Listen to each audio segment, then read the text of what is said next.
These guys are used to not being mugged. They were in a little thing that I couldn't keep an eye on them that well. I'd seen them every day, but I'd seen them hiding. So I didn't really get a close look at their bottoms. And I did yesterday and noticed that they had not that much fur. And I had a good look at Hope, which she's been hiding for a day or two, and look what happened in that day or two. So I'm thinking it's fur mites, and they're too little. They're only 4 weeks old. So we're going to try some natural remedies. Rosemary.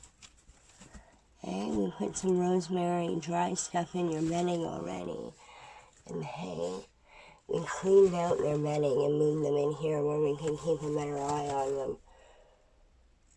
I think what's going on is deep bedding come spring when the snow melts. It can make a compost pile, and it has hot spots and cold spots, but it'll have perfect spots to breed stuff like mites.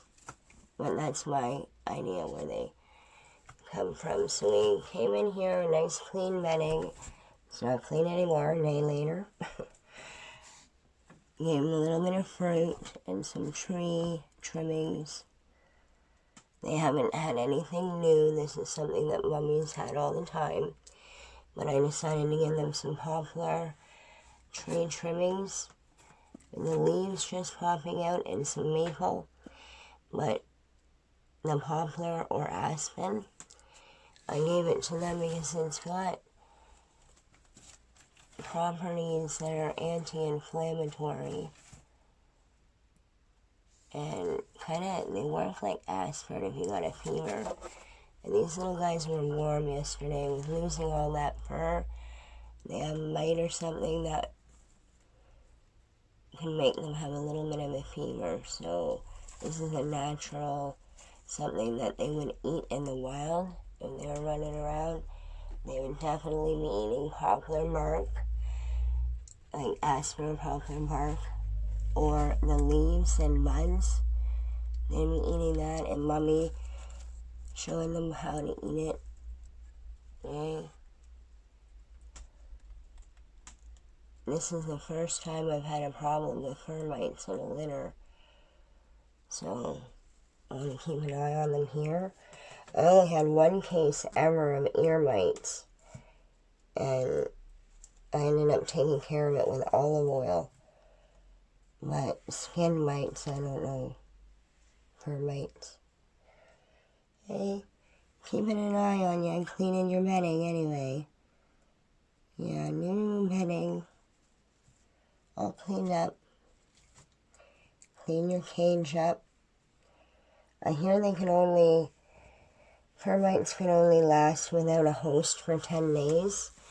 They're not going to go back in there anyway. I'll keep an eye on here.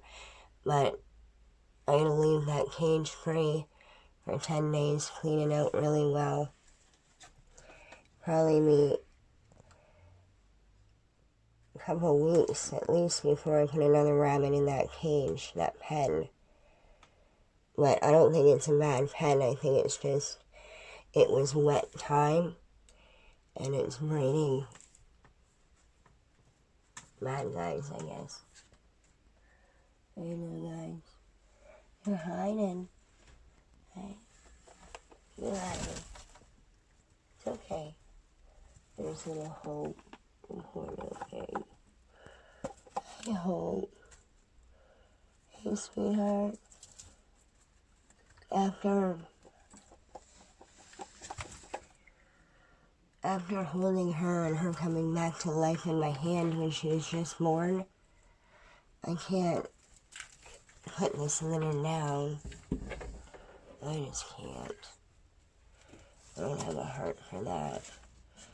They won't be very good to rebreed if they have problems like this. but they can still make somebody really happy by having a pet one day. You know, my friend Binky, they told her that it would be better for him to be put down at one point too.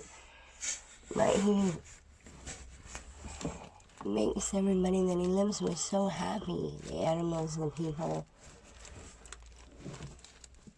You know, sometimes animals are meant to be a special pet for somebody.